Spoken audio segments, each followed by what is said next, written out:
Hello. नमस्कार दोस्तों, मैं हूं कमलेश और स्वागत करता हूं मैं हमारे एक और नए वीडियो में। आज की क्लास में मेरे फ्रेंड हम केमिस्ट्री के कुछ इम्पोर्टेंट एमसीक्यू सॉल्व करने वाले हैं। तो चलिए क्लास की शुरुआत करते हैं। सबसे पहले आज की क्लास का हमारा सबसे पहला क्वेश्चन दिया हुआ है, how many types of isotopes does scandium. जो स्कैंडियम एलिमेंट होता है इसके कितने समस्थानिक होते हैं, आइसोटोप्स होते हैं, उसके बारे में पूछा गया है। देखिए ऑप्शन दिया हुआ है 7, 13 है, 10 है और 9 है। तो मेरे फ्रेंड जो स्कैंडियम होता है सबसे पहले उसके बारे में बता देते हैं। स्कैंडियम का जो सिंबल होता है वो क्या होता है, Sc होता है। इसको हम स्कैंडियम कहते हैं। इसका जो एटॉमिक नंबर होता है, परमाणु क्रमांक कितना होता है भाई, 21 होता है। परमाणु क्रमांक क्या है, एटॉमिक नंबर 21 होता है। ये 3D सीरीज का एलिमेंट होता है। अगर हम पेरियोडिक टेबल की बात करें तो ये डी ब्लॉक के एलिमेंट में शामिल है। डी ब्लॉक के एलिमेंट का ये क्या होता है भाई, पहला तत्व होता है D block element. D block के एलिमेंट का फर्स्ट एलिमेंट जो है वो स्कैंडियम होता है। तो स्कैंडियम के जो आइसोटोप्स होते हैं ये होते हैं मेरे फ्रेंड 13। कितने होते हैं, 13। इसमें क्या होते हैं, आइसोटोप्स होते हैं जिसे हम समस्थानिक कहते हैं। स्कैंडियम के बारे में एक जरूर चीज है कि स्कैंडियम के जितने भी 13 आइसोटोप्स होते हैं इसमें से स्कैंडियम 45 जो होता है, स्कैंडियम 45 जो है वो नेचुरल रूप में क्या होता है, स्टेबल होता है। और बाकी जो अदर इसके आइसोटोप्स होते हैं, जो 12 आइसोटोप्स होते हैं, वो क्या रेडियो एक्टिव प्रॉपर्टीज रखते हैं। क्या रखते हैं, रेडियो एक्टिव प्रॉपर्टीज होती है, रेडियो एक्टिव, है ना। कौन से, जो 12 बचे हुए आइसोटोप्स हैं, एक आइसोटोप्स क्या है, स्कैंडियम 45, जो क्या है नेचुरल रूप से, प्राकृतिक रूप से स्थायी समस्थानिक होता है। और बाकी जो 12 बचे स्कैंडियम के आइसोटोप्स हैं उनमें प्रॉपर्टीज कैसी होती है, तो हम बोलेंगे कि रेडियो एक्टिव प्रॉपर्टी, रेडियोधर्मी प्रकृति के होते हैं। तो इस क्वेश्चन के लिए हमारा आंसर क्या हो जाएगा, 13 क्या हो जाएगा, राइट आंसर हो जाएगा। देखिए जो स्कैंडियम है मेरे फ्रेंड, इसकी खोज के बारे में भी बता देते हैं। सन 1879 में, 1879 ने जो दैमित्री मेंडलीफ है, मेंडलीफ जिनको बोलते हैं हम, है ना, मेंडलीफ वैज्ञानिक ने क्या करा था भाई, इसकी खोज करा था 1879 में। चलिए नेक्स्ट क्वेश्चन लगाते हैं हमारा, जिरकोनियम। देखिए what is the atomic mass of zirconium. Atomic mass के बारे में पूछा है कि जिरकोनियम का जो परमाणु द्रव्यमान है वो कितना होता है। तो सबसे पहले एटॉमिक मास के बारे में बता देते हैं कि किसी भी एटम के जो न्यूक्लियस होता है, न्यूक्लियस में प्रोटॉन प्लस न्यूट्रॉन की संख्या दोनों को अगर हम ऐड कर देते हैं, जोड़ देते हैं, तो उससे क्या बनता है, हम एटॉमिक मास बनता है किसी भी एटम का। हम बात करें किसी भी परमाणु का जो एटॉमिक मास होता है वो प्रोटॉन और न्यूट्रॉन का क्या होता है, योग होता है। तो हम एटॉमिक मास के बारे में बात करते हैं। सबसे पहले जिरकोनियम का जो सिंबल होता है उसके बारे में बता देते हैं कि जिरकोनियम को हम Zr के द्वारा क्या करते हैं, रिप्रेजेंट करते हैं। जिरकोनियम का जो एटॉमिक नंबर होता है, एटॉमिक नंबर ऑफ जिरकोनियम जो होता है ये होता है 40। एटॉमिक नंबर कितना है, परमाणु क्रमांक जो होता है वो 40 होता है। और जो एटॉमिक मास होता है जो होता है भैया हमारा 91.22। एटॉमिक मास कितना होता है भाई, मास के बारे में बात कर रहे हैं। परमाणु द्रव्यमान जो होता है 91.22 जो होता है इसका एटॉमिक मास होता है। Zr से इसको क्या करते हैं, हम रिप्रेजेंट करते हैं। तो ए ऑप्शन हमारे लिए करेक्ट हो जाएगा। चलिए निम्नलिखित में से कौन सा एक धनायन है। देखिए among which among the following is a cation. Cation को हम क्या बोलते हैं मेरे फ्रेंड, धनायन कहते हैं। धनायन क्या होता है भाई, सबसे पहले बता देते हैं आपको कि आयन जो है वो कब बनते हैं। देखिए कोई भी एलिमेंट है, चाहे वो मेटल है चाहे वो नॉन मेटल है, कोई भी एलिमेंट है, अगर हम एलिमेंट को, जैसे मैं ई से यहाँ पर डिनोट कर रहा हूँ, एलिमेंट अगर अपने अंदर से इलेक्ट्रॉन को बाहर निकाल देता है, मतलब इसके अंदर से इलेक्ट्रॉन बाहर निकल जाते हैं, तो एलिमेंट क्या हो जाता भाई, केटायन में बदल जाता है और इलेक्ट्रॉन जो है वो बाहर निकल जाता है। अगर कोई एलिमेंट जो है वो इलेक्ट्रॉन को गेन कर लेता है, ग्रहण कर लेता है, तो उससे क्या बन जाता है, एलिमेंट में ऋणायन बन जाता है। अगर हम कहें तो क्या बन जाता है, एनायन बन जाता है। तो ये हो जाता है हमारे पास एनायन, और जिसमें धनायन बनता है तो उसको क्या बन जाता है भाई, केटायन बन जाता है ना, केटायन। तो एनायन और केटायन बनने की प्रोसीजर तो आप समझ गए होंगे। तो देखिए धनायन कब बनता है, जब हम बोलेंगे कि कोई भी एलिमेंट एलिमेंट जो है अपने अंदर से इलेक्ट्रॉन को बाहर निकाल देता है, जिससे क्या बन जाता है, केटायन बन जाता है। तो यहाँ पर 4 ऑप्शन दिए हैं। सबसे पहले बात करते हैं हम क्लोराइड की। क्लोराइड के बारे में क्या समझ में आता है कि भैया ये बना होगा किससे, क्लोरीन से। और क्लोरीन में क्लोरीन क्या होता है भाई, नॉन मेटल होता है। और नॉन मेटल की एक खास प्रॉपर्टी होती है कि नॉन मेटल जो है वो हमेशा इलेक्ट्रॉनों को गेन करता है, ग्रहण करता है। और जब भी कोई इलेक्ट्रॉनों को ग्रहण करता है तो क्या बनाता है भाई, एनायन बनाता है ना। तो क्लोराइड आयन जो रहेगा वो कैसा रहेगा, एनायन में रहेगा, है ना, ऋणायन में रहेगा। इसी प्रकार से फ्लोराइड भी ऋणायन में रहता है, आयोडाइड भी ऋणायन में रहता है। जबकि अमोनियम जो है, अमोनियम किससे मिलकर बना होता है, नाइट्रोजन और हाइड्रोजन से मिलकर बना होता है। और ये एक इलेक्ट्रॉन ग्रहण करके बनता है क्या, एक इलेक्ट्रॉन इसके अंदर से बाहर निकल जाता है, सॉरी एक इलेक्ट्रॉन बाहर निकल जाता है, तो ये क्या बना लेता है भाई, धनायन बना लेता है। इसलिए ए ऑप्शन हमारे पास क्या हो जाएगा, करेक्ट हो जाएगा। देखिए नेक्स्ट क्वेश्चन दिया हुआ है, प्रोटियम, ड्यूटेरियम और ट्रिटियम स्वाभाविक रूप से पाए जाने वाले ये किसके आइसोटोप्स हैं, किसके समस्थानिक है। कॉमन क्वेश्चन है, हर किसी को बनता है भाई। प्रोटियम, ड्यूटेरियम और ट्राइटियम जो है हम सबको पता है ये किसके समस्थानिक है, किसके आइसोटोप्स, हाइड्रोजन, है ना, जो हाइड्रोजन है इसके समस्थानिक होते हैं। देखिए प्रोटियम के बारे में बता देते कि हाइड्रोजन के 3 समस्थानिक सबसे फेमस, और इनसे क्वेश्चन जो है वो बनते ही बनते हैं।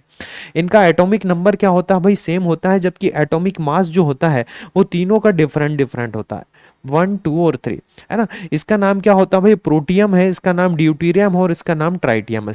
हल्का हाइड्रोजन नाम से जानते हैं हम प्रोटियम को, भारी हाइड्रोजन बोलते हैं ड्यूटेरियम को, और रेडियो एक्टिव आइसोटोप्स बोलते हैं हम किसको, ट्राइटियम को। ये तीनों किसके आइसोटोप्स माने जाते हैं भाई, हाइड्रोजन के आइसोटोप्स होते हैं। चलिए नेक्स्ट क्वेश्चन लगाते हैं। कॉन्स्टेंटन कॉपर और खालिस्तान का एक मिश्र धातु है, अलॉय है। देखिए constantan is an alloy of copper, या फिर कॉपर के साथ में ऐसी कौन सी मेटल है जो क्या बनाता है, कॉन्स्टेंटन बनाता है। तो मेरे फ्रेंड कॉपर के साथ में जो निकिल होता है ना, निकिल जो है ना, निकिल, इसका सिंबल क्या होता है भाई, Ni होता है। निकिल का सिंबल क्या होता है भाई, Ni होता है। तो निकिल और कॉपर दोनों मिलकर क्या बनाते हैं, एक अलॉय बनाते हैं जिसका नाम क्या है, कॉन्स्टेंटेंट होता है। इसमें कौन कौन कितने परसेंट होता है, देखिएगा जो कॉपर होता है मेरे फ्रेंड, समानता 55% कॉपर होता है, 45% क्या होता है भाई, निकल होता है। 45% निकल है और 55% क्या होता है, कॉपर होता है। ये दोनों मिलकर ही जो अलॉय बनाते हैं, उस अलॉय का नाम क्या है, कॉन्स्टेंटेंट होता है। चलिए नेक्स्ट क्वेश्चन लगाते हैं भाई। Which of the following is not a noble gas, कौन सी अक्रिय गैस नहीं है, ये क्वेश्चन पूछा है एसएससी सीपीओ के एग्जाम में। नोबल गैस कौन सी नहीं है, देखिए मेरे फ्रेंड नियोन के बारे में बात करते हैं। देखिए नोबल गैस सबसे पहले बता दें कि ग्रुप 18 की जो गैसें होती हैं, पेरियोडिक टेबल में जो ग्रुप 18 होता है उसमें कौन कौन सी गैसें शामिल होते हैं, हीलियम है, नियोन है, ऑर्गन है, क्रिप्टॉन, जेनॉन, रेडॉन और ओगेनेशन बोलते हैं, है ना। तो इन्हें हम क्या कहते हैं भाई, अक्रिय गैसें, निष्क्रिय गैसें, नोबल गैसें, जीरो ग्रुप, और ग्रुप 18 के क्या बोलते हैं, एलिमेंट बोलते हैं। तो ये क्या होते हैं भाई, हम बोलेंगे कि इनर्ट गैसें भी कहते हैं, है ना, नोबल गैसें भी कहते हैं। तो इसमें कौन कौन सा, नियोन दिया हुआ है, हीलियम दिया हुआ है, ऑर्गन है। जबकि हाइड्रोजन जो है, हाइड्रोजन ये क्या है भाई, अक्रिय गैस नहीं है। तो फिर क्या है हाइड्रोजन, है ना। तो हाइड्रोजन सबसे पहला एलिमेंट है पेरियोडिक टेबल का, और इसकी प्रॉपर्टीज जो होती है, मेटल और नॉन मेटल दोनों तरह की प्रॉपर्टीज पाई जाती है।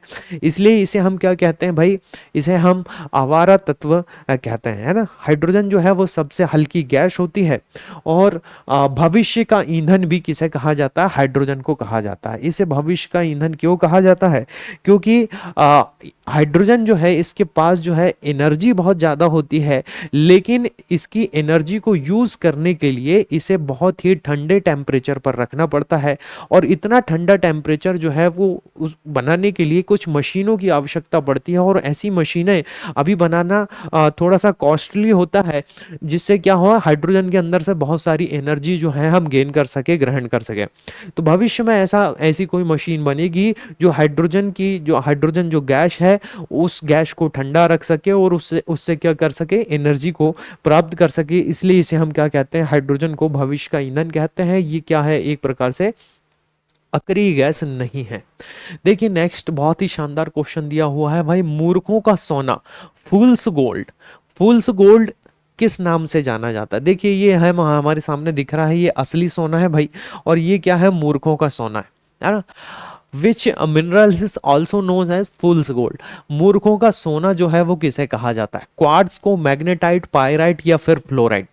तो आपको बता दें, जो असली सोना होता है, सोने की शुद्धता मापने का एक स्केल होता है जिसे हम क्या कहते हैं भाई? कैरेट कहते हैं, है ना। तो असली सोना जो होता है वो 24 कैरेट शुद्ध होता है। लेकिन यहाँ फुल्स गोल्ड के बारे में बात करें तो फुल्स गोल्ड क्या कहलाता है भाई? पायराइट कहलाता। पायराइट क्या है? तो ये एक प्रकार से लोहे का या आयरन का अयस्क होता है, जिसका जो सूत्र होता है Fe2 होता है ना। Fe2 होता है, जिसमें हम क्या कहते हैं? मूर्खों का सोना कहते हैं, फूल्स गोल्ड कहते हैं। इसके बारे में थोड़ी सी जानकारी और बता देते हैं। मूर्खों का सोना नाम से जाने वाला खनिज जो है उसे हम क्या कहते हैं भाई? पायराइट कहते हैं। इसका रासायनिक सूत्र Fe2 है ना। ये किसका है? आयरन सल्फाइड का एक खनिज होता है। किसका खनिज है भाई? आयरन सल्फाइड का एक खनिज है, जिसे हम क्या कहते हैं? फूल्स गोल्ड या मूर्खों का सोना कहते हैं। तो ऑप्शन सी हमारे पास करेक्ट हो जाएगा इस क्वेश्चन के लिए। चलिए, शुद्ध रूप में इनमें से किस धातु का गलनांक जो है वो सबसे अधिक होते हैं? मेल्टिंग पॉइंट बोले किसका हाई है, ये क्वेश्चन पूछा गया। मेल्टिंग पॉइंट किसका सबसे अधिक है, ये बताना है आपको। देखिए कुछ क्वेश्चन ऑप्शन दिया हुआ है हमारे पास। टंगस्टन दिया हुआ सबसे पहले, डब्लू है, कॉपर दिया हुआ है, प्लेटिनम है और गोल्ड दिया हुआ है। देखिए इनके संकेत मैंने आपको यहाँ पर लिख दिया। सबसे पहले बात करते हैं हम गोल्ड के बारे में। देखिए गोल्ड का जो मेल्टिंग पॉइंट होता है मेरे फ्रेंड, ये 1064 डिग्री सेंटीग्रेड होता है ना। इस टेम्परेचर पर गोल्ड जो है वो क्या हो जाता है? मेल्ट हो जाता है, पिघल जाता। प्लेटिनम का जो मेल्टिंग पॉइंट है वो 1768 है ना। और जो कॉपर का मेल्टिंग पॉइंट है वो 1085 है। तो इसके बारे में हमने क्या लिखा भाई? इसका मेल्टिंग पॉइंट है कितना? 1085। इसका कितना है भाई? 1064 है ना। और इसका क्या है? 1768, 1768। तो बचा हमारे पास टंगस्टन।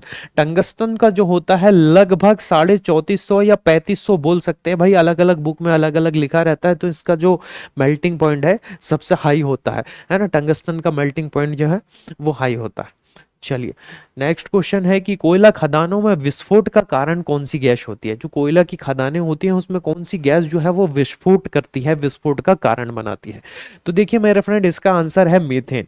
मीथेन सूत्र क्या होता है भाई? CH4 कहता है। CH4 इसे हम और भी क्या कहते हैं? इसे हम क्या कहते हैं? मार्स गैस के नाम से भी जानते हैं।